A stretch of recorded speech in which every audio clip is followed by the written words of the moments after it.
How's it going, guys, and welcome back to another video. So this is my 2001 Ram 3500, and I think this might be the final update on it. So I've been going back and forth listing it for sale. Last video was really back and forth. I decided to keep it, but decided that's not in the cards for me, so I want to go ahead and go over it and let you guys know what's up. This is basically a for sale video, and it kind of sucks, but I made the conclusion that there are other vehicles that can do what I need to do, which is basically tow the GT500 around.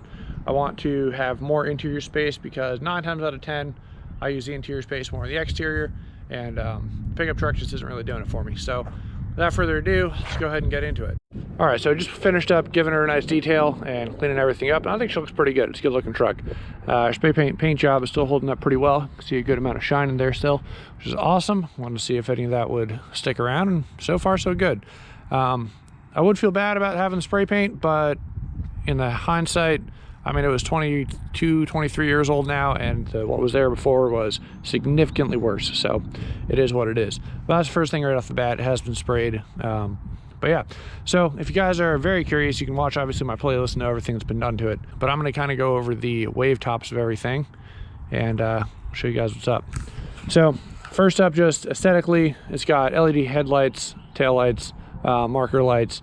And then we did wheels and tires. These are the Mayhem Monster wheels with stock overall size tires and a little bit wider 265s.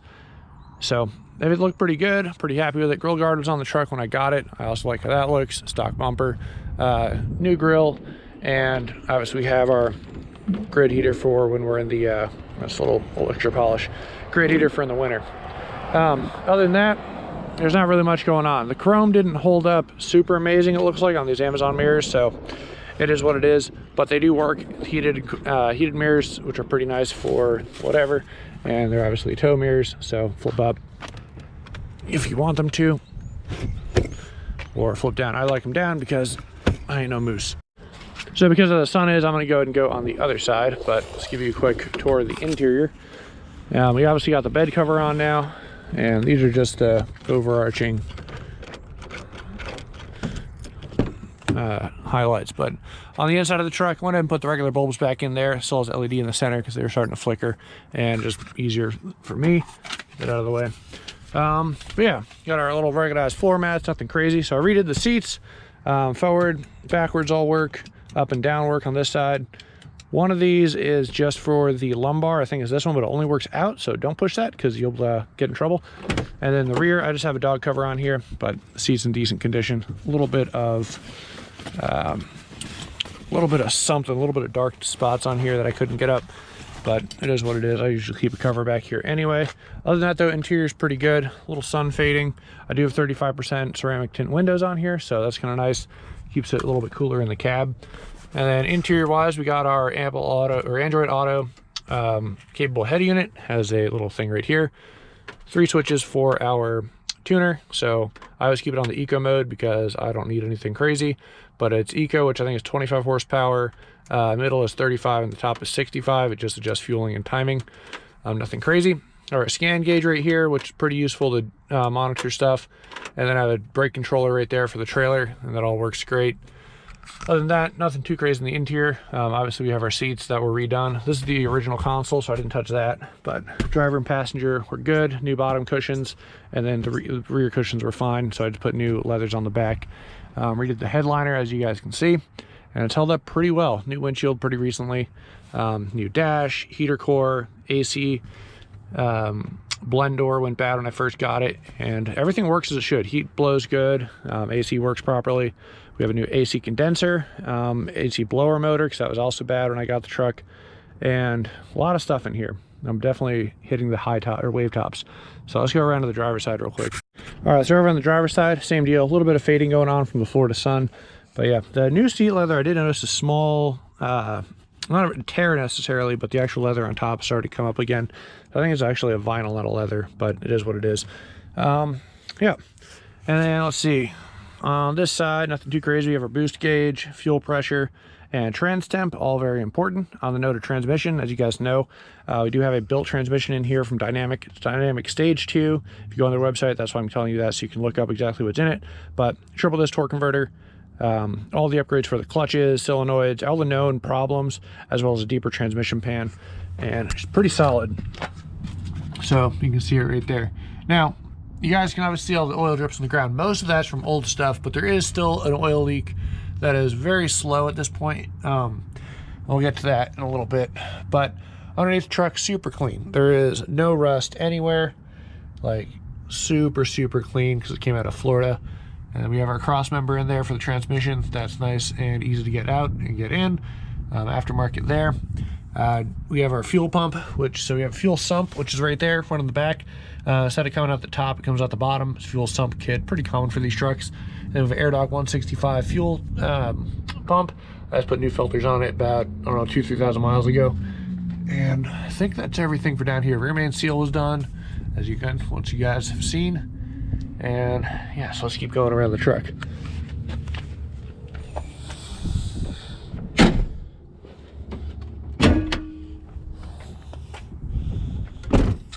On a quick note of stuff I forgot to remember. So new bushings on top, new control arm.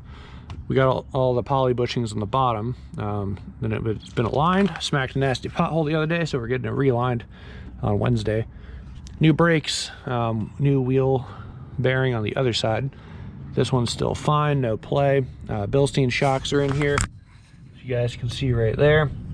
We got our oil pan gasket seal, and pretty good. So let's keep on going. In the rear, the only main thing I had to do back here, obviously new brakes. We rebuilt the drum brakes, wheels, tires, and then we put a little leveling lift kit on here. So we have a 2-inch block in the rear, 3-inch in the front, 1.5 inch actual block size, but I brought it up 3 inches. I actually found out it would have been a perfect leveling kit, but someone put a drop shackle on here. I didn't know that back when I did this thing. So technically we just brought it back up to stock height. I didn't know that, and I don't really feel like trying to figure out stock shackles or anything like that. It is what it is, but that's just something that I found out. Also rebuilt our e-brake, which means new e-brake lines to both sides, new springs, all that stuff inside the drums. So they're new. That was one of the early things we did. Exterior wise, we got our new bumper a little while ago. I promptly put a tiny little dent in it right here, which kind of sucks. New reverse lights, and that's really about it there. Obviously we got our sweet tonneau cover, and toolbox goes with it if you want it. I haven't totally decided if I want to keep that or not, so we'll see, but for right now it goes with it. So under the motor, she ain't super pretty. Probably should have power washed at some point, but it is what it is. So new turbo core. Went ahead and replaced the core because the original one was giving me some weird sounds on under acceleration. This one's been fine. Stock HY35 turbo, nothing crazy going on there.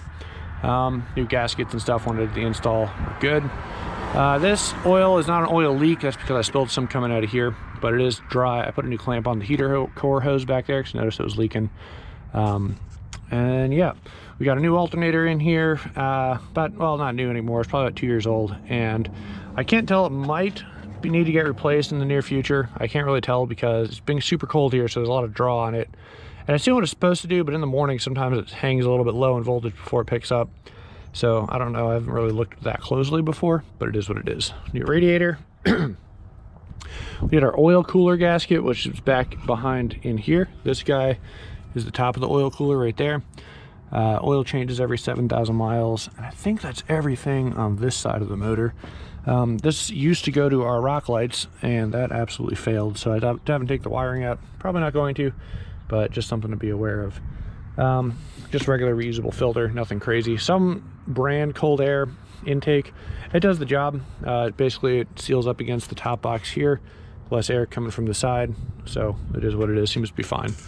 We did a new AC condenser, like I said earlier, because this had gone out early on. Transcooler looks a little rough, but it works just fine. On this side, we did new batteries pretty recently. It's just dirty because it's been, the winter time here. I haven't really had a chance to clean up the engine bay. New batteries were done last year. We have new hydro boost in here, a couple of new seals on some of these lines. Stock power steering pump, but I did do a rebuild on the vacuum pump. As for our oil leak, you can't see it, but there's a billet tappet cover in there. And I've probably had it out 5 or 6 times. I cannot get that thing to seal up properly. So the last one I think is the best I've gotten. I went ahead and did the right stuff, both on the gasket surface, on the block, and on the gasket, on the actual tappet cover side. And it seems to be doing decent enough. BP44 is solid, no issues there. Fuel pressure sticks around 14 to 17 PSI. In the winter, when it gets a little bit stiffer, it usually goes up to about 20, 25 PSI. In the summer, it's usually down in the 14 range, all well within spec. So no worries there. The actual, let's see what else we got. The grid heater relay, a long time ago, was one of my first things I fixed. So went ahead and replaced that. And then there's our grid heater right here. This guy, so it still works properly. Went ahead and did hard fuel lines because I was chasing a fuel leak. And then we did fuel crossover tubes, and that fixed the fuel leak. We also did the new injectors, so they're 40 horsepower injectors. And it seems to be fine. I don't get any black smoke or anything unless you really floor it before the turbo spools. You know, just a little puff, and then it's fine. Other than that, not really too much. Did our quick little vent relocation right here to have it pipe out the back so it's not stinking up the area up here. That's the crankcase vent. There's no actual blow-by on this truck, and she's all good to go. I'm trying to think if there's anything else. There's definitely more stuff in here. Can't really remember at the top of my head. Oh yeah, we did all the steering components. We got a red top steering box down in there, which tightened up things a lot. All new ball joints. Well, new-ish. They're about 2 years old now. Ball joints, what you call it, pivot and idler arm. The idler and pivot arm are about a couple months old because the original ones went out on me a little bit.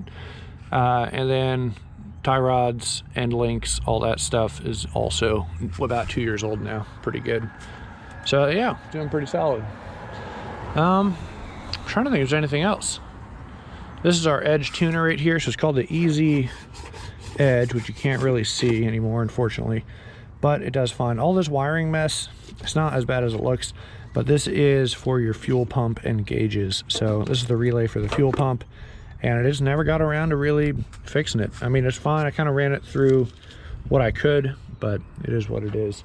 Our mirrors, I do have this red cable and black one run down to the door and up to this mirror for here, and they just tap into the parking lights. Yep, I think that is just about it. I know we've done a lot more stuff to this, but that's pretty much all the highlights I can think of. So let's go start it up. All right, so let's get her going. So as far as hazing is concerned, there really is there's a tiny little bit when it's not quite up to temperature yet, but that's out the tailpipe. By far the best sounding truck you can get. Listener right there. 4-inch turbo back exhaust. The hitch is still good to go. Apparently there's been some issues in the past from what I heard about stock hitches. Mine's tightened up, there's no issues. 3 bolts to the side of the frame. As you guys seen, I've toned up this truck and it's hauled everything I needed to haul. So, it's good there. And then we'll go around the front. Wanted to go ahead and show you guys this thing. People like to see this for whatever reason, so nothing. It's good. So the thing you're looking for with this, if you have a problem, you'll see it because if a cylinder is bad, it'll like puff. So that means you have a dead cylinder. And if you have enough to have it where it kind of like hovers and blows away, it means you have worn piston rings. So that's what the deal is with that test. But seems to be all good to go. So I don't really like yelling over this thing, so that's going to be that. I'm going to turn it off now. Yeah, I mean, she's good to go. Solid oil pressure. When it's got outside my oil pressure video a while back, when it's fully warmed up, it sits about, I don't know, 1/8 of an inch, 1/4 inch above that little first tick you get there, just above it. And then when she's fully warmed up and you're cruising, it's right in between I would say a little bit higher than that first dash line in the center right there. It's a little bit above it. So that's about where I've seen them on most of these trucks, and it seems to be fine. Oh man, I think we're getting towards the end here. So yeah, let me go ahead and go over a couple other things. There is a plug down in here that is hanging out. That's not plugged into anything. You can't see it on camera, but it goes to this washer fluid tank. It looks like the sensor's bad, but it's also part of the washer fluid motor, so that works. I just don't want to plug the thing saying the light in the dash says you're low in washer fluid, even though it's full. Just not going to worry about that. The in-bay heater, or not heater, the in-bay fuel pump has been deleted, or the fuel filter rather, altogether. So there's one or two plugs that are hanging out in here that don't go to anything. Once again, because we have the fast with the dual separator and fuel filter, so it's good there. Wipers are solid. It's kind of dumb, but like I said, new windshield pretty recently. Fresh fluids. Yeah, definitely fresh fluids. Did a brake flush back about a year ago now, and then we did our radiator flush now twice because the side thing and the actual radiator replacement. So it's all really well put together. I mean, at this point, she's good. So I think that's about it. See if we got anything else. No, not really. But yeah, so that's pretty much gonna do it on the truck. I think she's solid. So that brings us to price. And I have it listed right now for 16. I think that might be a little high. The market's definitely coming back down to these trucks a little bit, but I think my lowest dollar I'm willing to go is probably like 15.5 and somewhere around there. So let me know what you guys got. If anyone is interested, hit up my Instagram, all things Boost. I don't think my Facebook's public, so you're not gonna be able to hit me up there. Or you can leave a comment and I'll give you an email address, or you can, once again, Instagram's probably the easiest way. And if you have any questions or whatever, let me know. So I'm kind of near the St. Louis area. I'm not giving my address out, obviously, but in the general St. Louis area, which if you're in this area, you know it's kind of difficult to find rusty vehicles. That's what this is. So in my opinion, you're getting a pretty good deal. I definitely have, I think last time we did the tally, we're at 14 or 15 grand into it. That was before the transmission, so we're up there probably around almost 20 grand into this truck. So am I taking a loss? Yeah, but it is what it is. And if it doesn't wind up selling, we'll hold on to it and wait some more. But that's kind of where I'm at with it.